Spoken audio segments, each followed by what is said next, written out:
नमस्ते मित्रों। हमारी संस्कृति पर्वों की संस्कृति है। सबसे अधिक पर्व हमारी संस्कृति में मनाए जाते हैं। तो हमारी संस्कृति में 4 मुख्य पर्व हैं। पहला है श्रावणी उपकर्म, दूसरा है विजयदशमी, तीसरा है शारदीय नवसंश्रेष्ठी पर्व जिसे दीपावली कहा जाता है, और चौथा है वासंती नवसंश्रेष्ठी पर्व जिसे होली के रूप में जाना जाता है। आज होली का उत्सव जो है सभी लोग मना रहे हैं। सबसे पहले मैं सभी को बहुत बहुत हार्दिक बधाई दूंगा इस होली पर्व की, कि वो सुरक्षित और अच्छे प्रकार से होली के इस पर्व को मनाएं। तो होली का जो पर्व है इसके पीछे कथा बताई जाती है जो कि आज लोकोक्ति बन चुकी है। होली का प्रहलाद को लेकर गोद में बैठ गई थी, वो उसकी बुआ थी। तो उसमें ये बताया जाता है कि जल गई थी और प्रहलाद नहीं जला था।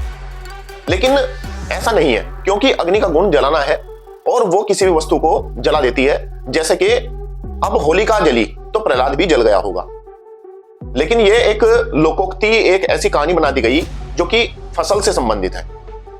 वसंत ऋतु में जब नई फसल आती है तो उस फसल से जब यज्ञ किया जाता है तो उसे ही वासंती नवसंश्रेष्ठी पर्व कहा जाता है।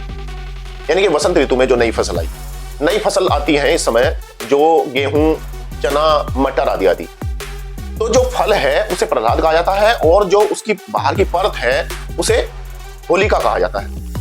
तो आप देखिए कि जब यज्ञ के रूप में जब इस अन्न को अग्नि में डाला जाता है, जब भुना जाता है तो बाहर की परत जल जाती है, लेकिन अंदर का जो फल है वो जलता नहीं है, वो भुन जाता है। इतना स्वादिष्ट होता है और रोग से बचाने वाला होता है कि उसे लोग बड़े चाव से खाते थे।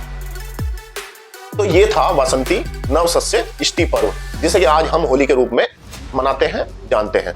तो आप सभी से अनुरोध है कि आप इसी प्रकार, जैसा कि प्राचीन काल में किया जाता था, उसी प्रकार आप आज के दिन सभी सामूहिक यज्ञ करें और नई फसल की उसके अंदर आहुति दें। धन्यवाद। नमस्ते जी।